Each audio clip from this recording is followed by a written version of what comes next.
Let's go! Arch Manning did the unthinkable. He threw 4 touchdown passes in a half and somehow still played bad. Okay? I couldn't believe it, and I'm an Arch fan. I'm a Manning fan. But goodness, this is painful. We start off here with a decent block by Parker Livingstone. It looks as if it was a little hold, but Sark did a really good job scheming things up for Arch. You'll see that throughout this film study. A good little jet sweep pop pass here. They actually did call the hold. So we get to here, and now this is where the Arch Manning dilemma comes to be, right? One thing that's been a criticism of Steve Sarkisian with Arch in particular, going back to the ULM game, is that Texas ran a lot of deep stuff with Arch at quarterback. Obviously, Sark wants to get vertical, but teams are ready for it, right? Everybody here is basically covered, and this route, even though Ryan Wingo should be an absolute beast this year, it's overthrown, and it's also capped, right? So really, where was Arch supposed to go with that? I just don't like him throwing that. See it from this angle right here. Everything is just covered. This is a rush 3, drop 8 situation. Let's not tank this, right? Hold on to this. Let's scramble drill this. Make them pay on a rush 3, drop 8, and not throw this. I mean, that was plenty of time for Arch to not see that this is never being completed. So it's 3rd and Terry Black's here. I could go for a rack right now. And honestly, this isn't the worst piece of QBing right here from Arch Manning. I've long shared the opinion, and I don't care what the analytics say about this. I'm not a big fan of running all vertical stuff right at the sticks. I like giving a shallow crosser or just something else for the QB to work with. A linebacker is able to squirt through here and generate some pressure. Arch does step up, stay calm in that pressure. Obviously, in this spot, we can get a more violent step up past this pressure and then reset and make this throw. But Arch still shows some strength, that sidearm delivery that's taken a lot of criticism, and he barely misses out on this throw. Get a positive rep here, but at the same time, it makes you wince just a little bit because, well, the ball is high, right? Obviously, Wingo is a freak. Holy crap, look at that. He's able to sky up there, make the play, and you still get a first down. Second in Pflugerville, and wow. Sark is just a bold guy. I mean, after a run that was a huge loss, you're running all vertical stuff again, right? One alert here that would be nice if this can indeed be built into the offense. Corner blitz, stop, and let's just play pitch and catch over here. But either way, everything is being run vertical. The benefit of that, though, is with vertical routes, it can open up lanes for the QB to run through. Now, you prefer these lanes be man coverage on the back end where the defender's backs are to you, but versus zone, it is a little bit more difficult. But Arch, of course, shows some shiftiness here, and he's able to pick up a few yards to make it 3rd and manageable. Now, on this scramble, it is important to point out that there was somebody open, okay? I understand I was saying deep stuff, but what we do have here is a flood variation, okay? Normally on these types of routes, there is a running back running into the flats, but this time the running back picks up the corner blitz, okay? So you have the vertical here, and guess what? There is a tight end open running into this space right here. Now, I will say it's a little bit easier to say this from where we're sitting, especially on this play. Yes, this ball you would like to see get delivered right here, but at the same time, Arch felt some pressure and sees some rush lanes opening up, and it is 2nd and long, so let's make it a 3rd and manageable. Still, you would like to see him make that throw. One small storyline so far for college football this year has been the year 2 wide receivers not being all that great. So, of course, you have the legend Ryan Williams at Alabama. He's hurt. Jeremiah Smith had a few drops last week. Bryant Westco was shut down by LSU. And Ryan Wingo, I mean, you just can't throw the football any better than that. And we have a CeeDee Lamb here. 3rd and 3. After a few pedestrian calls, we get the play that hopefully for a lot of Texas fans opens the floodgates for the Longhorns this year. This has always been a Sark staple, and Lane Kiffin does this better than anyone as well. Basically just flooding one side of the field with a bunch of these kind of fake screens. Texas has scored so many touchdowns on this very concept. In fact, Arch's first touchdown versus Mississippi State was on a somewhat similar concept. You have on 3rd and short a quick screen to Baxter. You have 2 different blockers. So these defenders are thinking, hey, these guys are blocking the quick screen. This vertical hopefully carries this corner, and then we're getting the wide receiver turning on the gas up the sideline. Now, you need some good protection, which you do get right here to give Arch plenty of time. And this, of course, has been Arch's best throw up to this point. A little bit of a wobbler, one that Livingstone does have to stop, but he's already cutting back on a safety who is coach 30ing all over the place. Davis, you're going to get absolutely destroyed in film study later this week. And Livingstone shows you some jets here. After the cutback, he's still able to outrun, even though it is San Jose State, a single digit. Are you kidding me? And he's able to score. Really, really, really good stuff. All right, so this play didn't go for a lot of yards, but I do give Steve Sarkisian a lot of credit. Studying other people's playbooks, okay? This was the play that LSU destroyed Clemson with last week. It's a really good red zone play. Kind of the same idea on the Livingstone touchdown, at least the base of it. Fake a running back screen. You're thinking that this is a running back screen, but you're actually throwing to the receiver for a screen, okay? The only downside of this is since it isn't the longest distance on the screen, a defensive lineman can run this down. If you lead Wingo here, maybe a little bit better, he's able to get through here. But this backside DT is able to come in and chase Wingo down, and it's only a gain of 4. But I do like the play design. So Texas was able to run a nice gain on a counter GY earlier on this drive. So they run it again. Counter GY is a tight end and the guard pulling around. So 52, who's had a good game up to this point, that's, you can't do it any better than that. Good second level block right here by 74. And that is what you like to see. Of course, this Texas offensive line under a lot of pressure with a lot of new faces in there. Good job by Wingo down the field as well. That's really good stuff. All right, so we get a little RPO action. Look at this from Arch. Good pull read. He sees that these safeties are biting in. There was a few good runs to help set this up. Good job by Livingstone at the bottom of the screen. I mean, honestly, this is nuanced piece of route running. And guess what? It is a touchdown. Now, I want you to see this.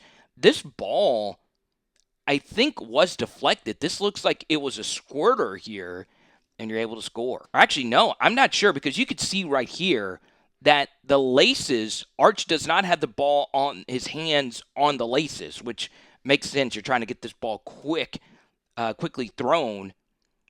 And yeah, it was deflected. That makes this an even better catch right there by 1-3. You get a better angle of the route right here. It would be a fascinating development. And this doesn't really shock anyone that's been at Texas camp. The Anwar Richardsons of the world that are boots on the ground. The Livingstone steam has been steaming, okay? God, it's just really good hand fighting to get them off balance, keep those feet stiff, planted in the 40 acres turf. Man, that's a really, really, really good piece of wide receiver play. All righty. First play in the extended red zone. Texas forces another turnover. And before I show you this play, let's go back. So this is the play you are currently watching, right? A variation of it being run versus TOSU. You fake the outside zone out of pistol. Then you roll out. Then this tight end leaks and then wheels up the field. This takes a long time to develop, and built into this is a fake throw just briefly, and then you hit the tight end. Okay, let's see if there actually was a fake into the flat, or if this defender, the defender just actually screamed down. And you can see Quinn, he actually just flips this into the space for Gunnar Helm, perfectly located, and Gunnar is off to the races. Now, the end of this play was controversial. I won't show you that, but still, really good. So now Arch is running basically the same thing. Fake the outside zone, and because this is a longer developing play, we've got to help our offensive line out. So we can see the center is already on his feet, but he knocks the defensive tackle down in the process. This honestly is a pretty creative piece of quarterback play because Arch sees that this tight end wheel is covered. But watch what he does. This is very creative. He peeks briefly at Baxter. All right, he peeks at him. Watch what 9 does. He screams into the flats, even though there is a flat defender already here. So that little peek right there from Arch was a good piece of guile and creativity. And guess what? We are off to the races. That honestly has been Arch's best play, if you ask me, up to this point in his career. And it is a tutty. Now, as is the case for every single film study I do, everyone always comments, well, it's just San Jose State. Well, of course, but not every defense is Ohio State. This is a Rosie O'Donnell to Sidney Sweeney type of gap here, okay? Look, I want to see Arch just overall play better. And right here is actually fine. Steve Sarkisian, I mean, just look at all the space he opens over the middle. You have the receivers here stacked at the top, and that's Parker Livingstone at the top of that stack, drawing that coverage to open up the space for the tight end here. And Arch actually throws this maybe a half beat late. He waits to see it wide open. You QB experts in the comments, let me know. But still, good throw, good catch. Good understanding of offensive philosophy right here. So you're showing a counter run to the bottom. If you see a corner just screaming off the edge, let's throw it into the field. All we need is a decent block right here from Parker Livingstone, and not the best. Okay, so you had the holding earlier, and then not the best block, but it was good enough for a decent gain. This time on the flood variation, okay, once again, you have this puller to make you think that it might be a run.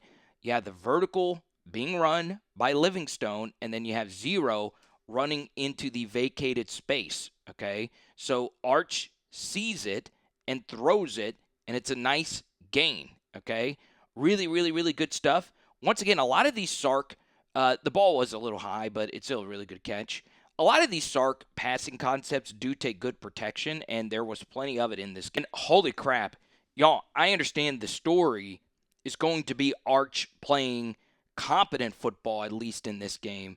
But this is all about the Parker Livingstone show, okay? He's doubled right here. So this end backs out. It's another rush 3, drop 8.